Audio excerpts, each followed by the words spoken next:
ইরানের রাষ্ট্রীয় টেলিভিশন সোমবার জানিয়েছে, প্রেসিডেন্ট ইব্রাহিম রাইসি এবং অন্যান্য কর্মকর্তাদের বহনকারী হেলিকপ্টারটি বিধ্বস্তের ঘটনায় কোনো আরোহীর বেঁচে থাকার কোনো সম্ভাবনা নেই। রাষ্ট্রীয় টেলিভিশনের এক খবরে বলা হয়েছে, হেলিকপ্টারটি খুঁজে পাওয়া গেলেই হেলিকপ্টারের যাত্রীদের বেঁচে থাকার কোনো সম্ভাবনা নেই।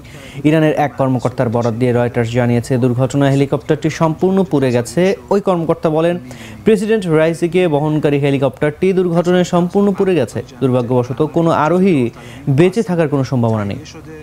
এর আগে উদ্ধারকারী দলের সদস্যরা জানিয়েছেন, প্রেসিডেন্ট রাইসিকে বহনকারী হেলিকপ্টারটির বিধ্বস্ত হওয়ার স্থানের খোঁজ পেয়েছেন তারা। এদিকে ইরানের রেড ক্রিসেন্ট সোসাইটি জানিয়েছে, পরিস্থিতি ভালো নয়। به لحظه بودن که بتونن این تصاویر رو ضبط بکنن. سپاسگزارم از همه کسانی که کمک کردن.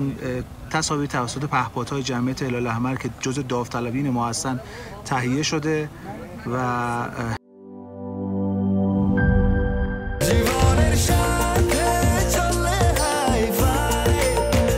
স্বাস্থ্যকর অল টাইম ফ্যামিলি কেক, সব সময় অল টাইম হেলদি লাইফ।